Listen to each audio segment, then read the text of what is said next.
Hey guys, what's up and welcome back to another Coffee Talk podcast episode.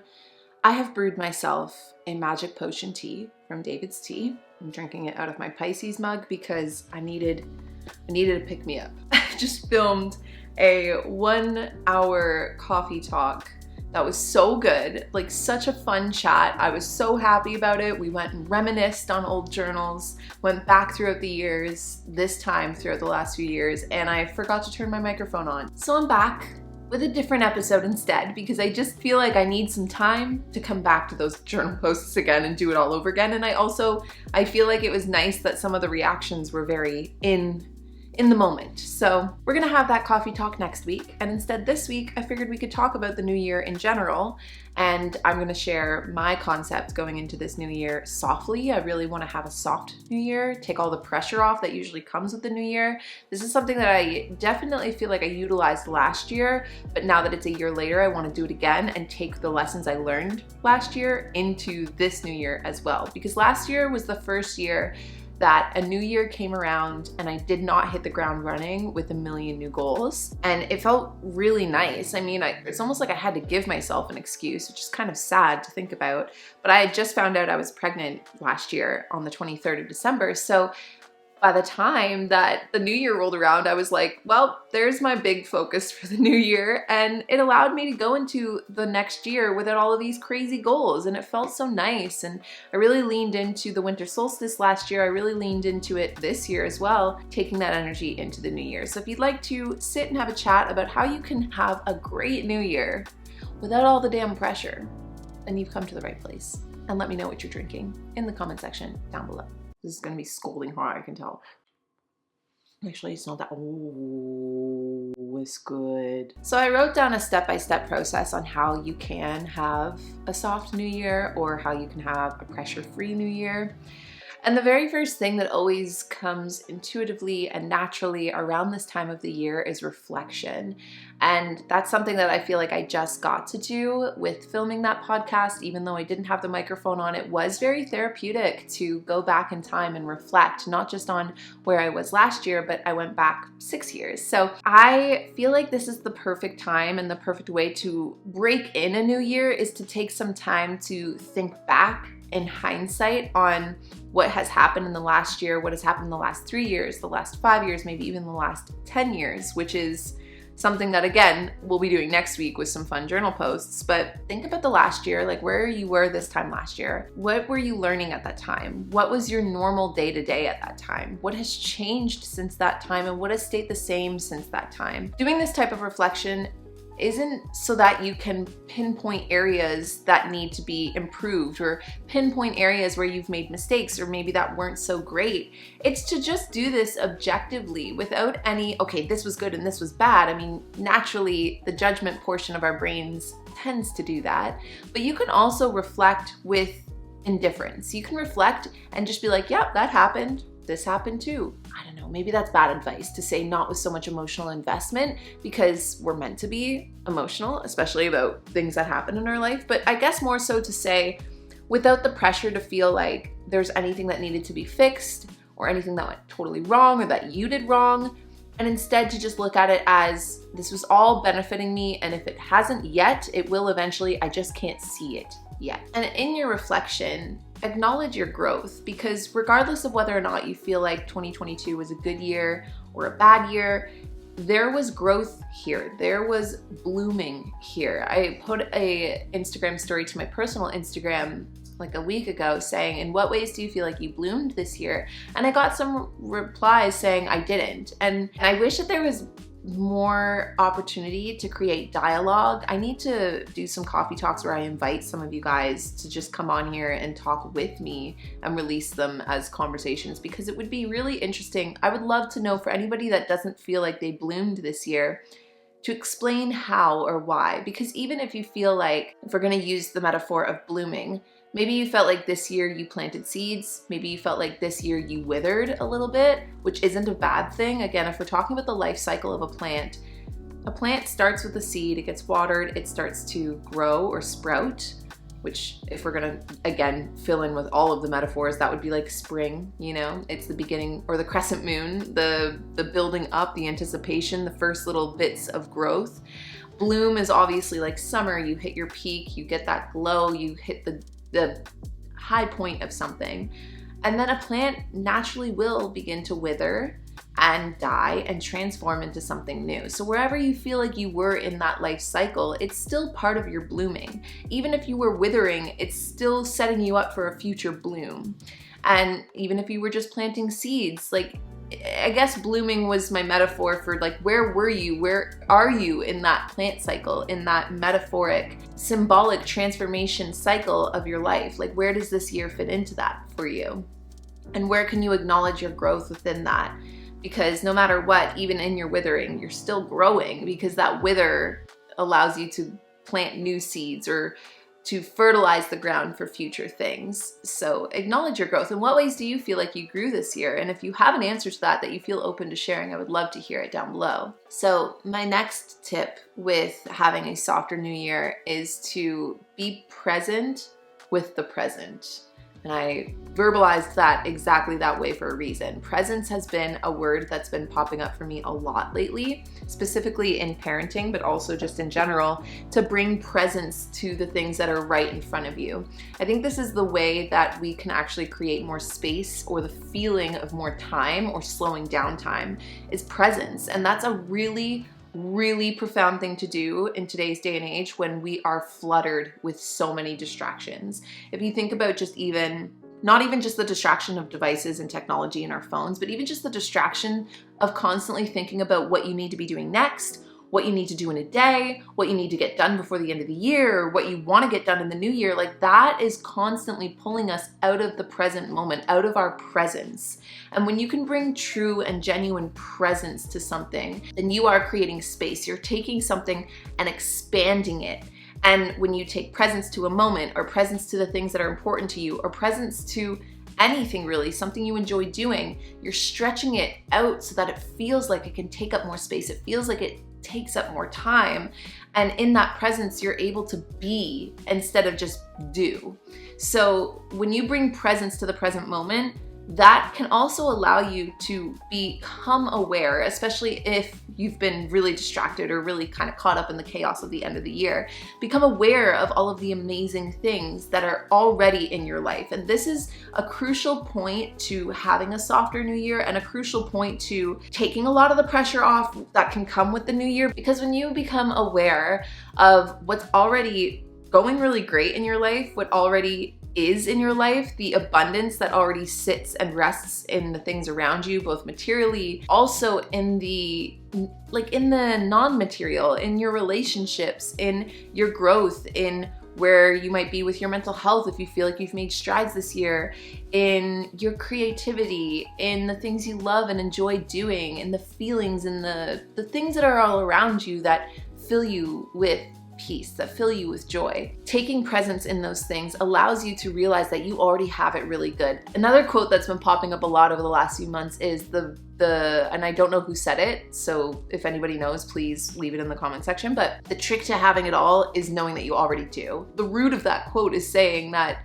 when you acknowledge all that you have, you'll realize that you already have more than enough. In fact, most of us have more than enough. I just read Home for Christmas with the book club, and something in that book that really sat with me is the time travel aspect of it. She goes back into the 1940s, and just listening to the day-to-day of the average person in the 1940s, maybe not average, definitely a romanticized Christmas version of the 1940s, but still, she had these present moments of like, oh, I can't just Google something if I want to. Or there was one point in particular where she talked about how much of a privilege it is to just feel warm.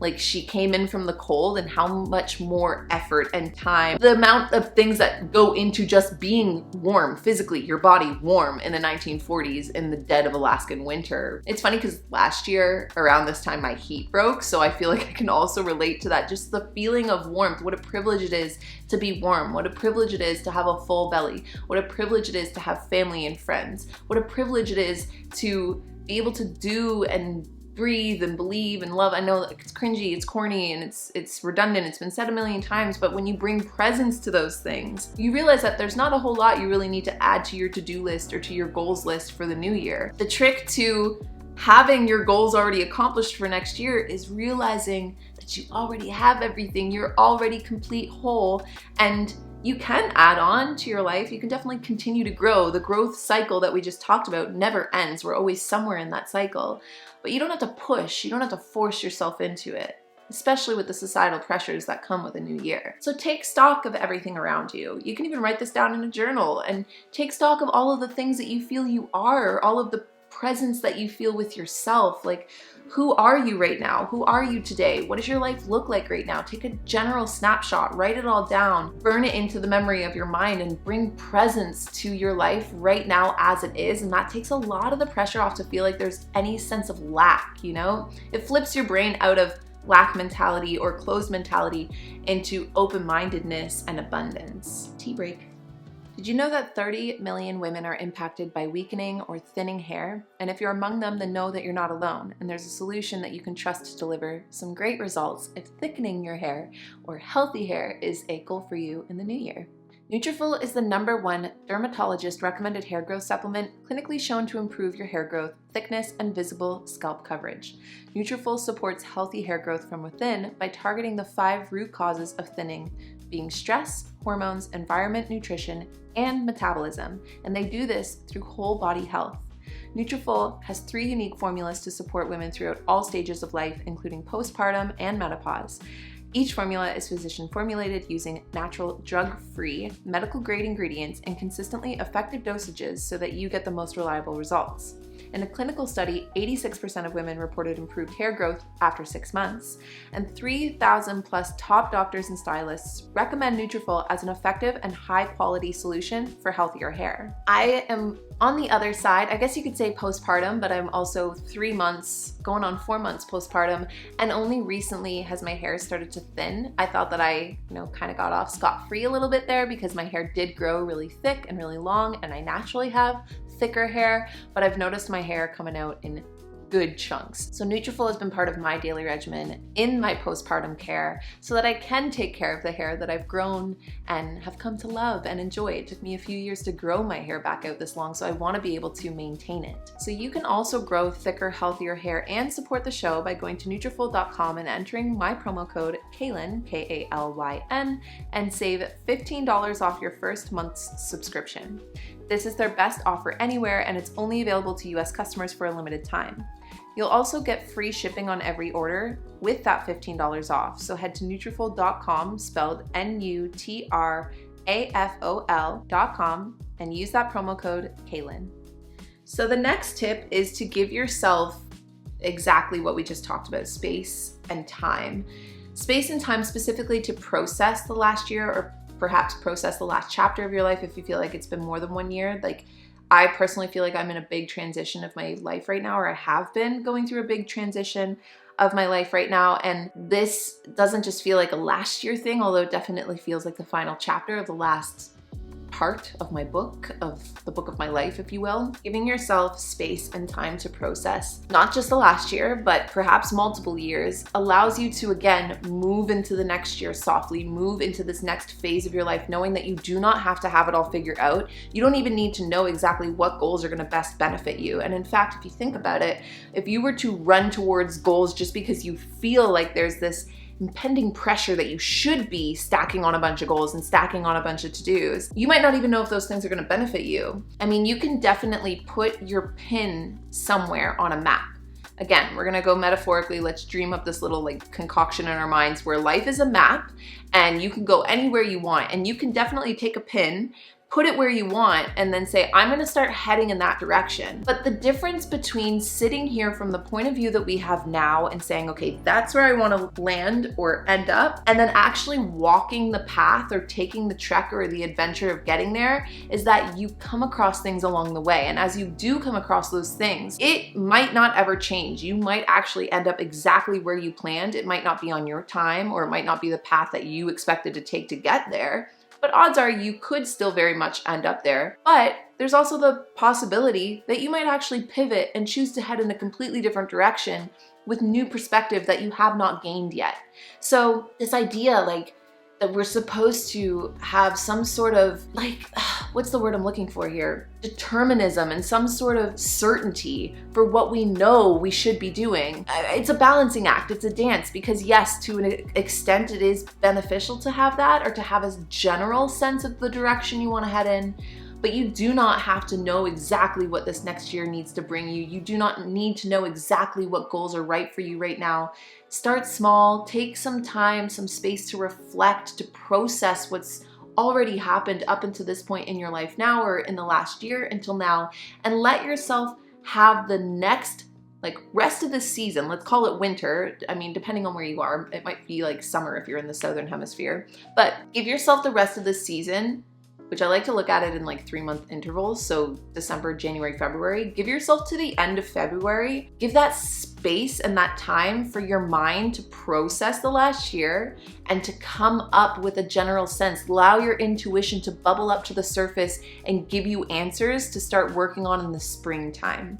Give yourself the next 2 months. Don't try and hit the ground running just yet. And as you do that, as you allow yourself that time and that space to download, to process, to again bring presence into your life for this season, you can do all of that and still take action. But take peaceful action, take mindful action, take rest. I mean, self-care, take bubble baths, move slow through your life, journal, talk with your friends, have candlelit nights by yourself or with your loved ones, dream, create, get creative for no specific reason. By that I mean, especially if you're in a creative field or in a creative job, don't create during this time just for that thing, especially if you have to. I mean, create with no sole purpose. Create for the sake of creation. Create for the sake of play. Find stillness, recharge, refuel yourself. You just went through a full year.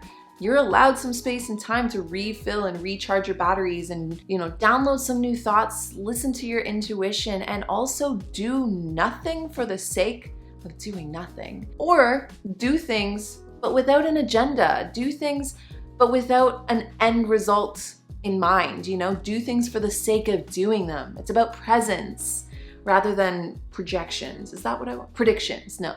There's a better way I could say this. Hold on, give me a second. Presence more than purpose, although purpose is still really important. It's about, I need more P words. It's about presence, not productivity. That's what the new year is about. That's how you have a soft new year. That's how you take all the pressure off. It's about presence, not pressure, and not presents, the things you get under a tree. I mean presence, your general energetic presence, your here, your now, your senses, your beingness. It's about that over pressure and productivity. We need more of that. We have enough productivity out there. We have enough pressure out there.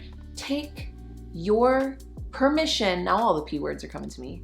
Give yourself permission to just solely be in your presence, at least until February, and then take another general look at where you're at and then start to plant some seeds for the spring. That intuitively feels right. It moves with the seasons. It feels more in tune with nature. And I think that the better we get at doing that, at going kind of back to some of our roots while also utilizing the great things that we have in the present moment, in the present day, that's how we make the best of this time and in this era on this planet, at least in my opinion. That got deep for a second there. So let me know what you think. What are you looking forward to in the new year? Get your journals ready for next week because, like I mentioned, next week's coffee talk, we're going back in time. We're taking a trip down memory lane and I'm reading out some very vulnerable and sometimes very corny journal posts, but also very profound. And just gonna look at where we've been at the last few years and talk about, the journey and transition into whatever's gonna come to be in the next few years. So I'm looking forward to that chat with you. I'm wishing you all a very happy holiday and a safe holiday. Thank you guys for another amazing year and for bringing your presence here. I definitely do not take for granted your social media currency, your social media presence on my corner of the internet, over here on the Coffee Talk podcast, or on my main channel, or anywhere else I exist or post things to the internet. Like what's the word? I read it today. Morgan Harper Nichols posted a post today to Instagram about this, but like how there's a word for it, engagement.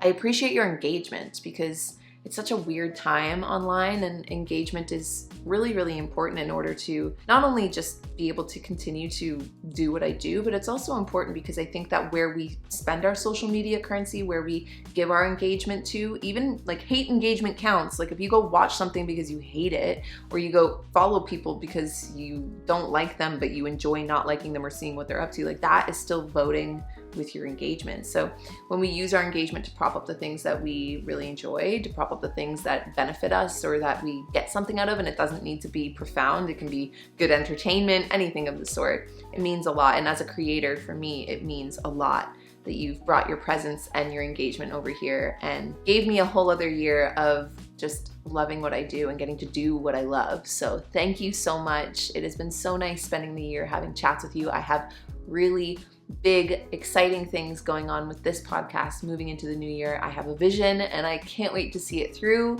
Let me take that back. I have a direction and I can't wait to start walking in it and see what happens and bring you guys along with me. So let me know how you're feeling about the new year. Are you having a soft new year, or are you leaning into a productive new year? Because, there's a time and place for all energies. And just because some of us are feeling a little bit more relaxed, soft, and present, some of you might be feeling a little bit more productive and focused and, forward driving. So let me know where you're at for this new year, and I will talk to all of you guys next week. Cheers.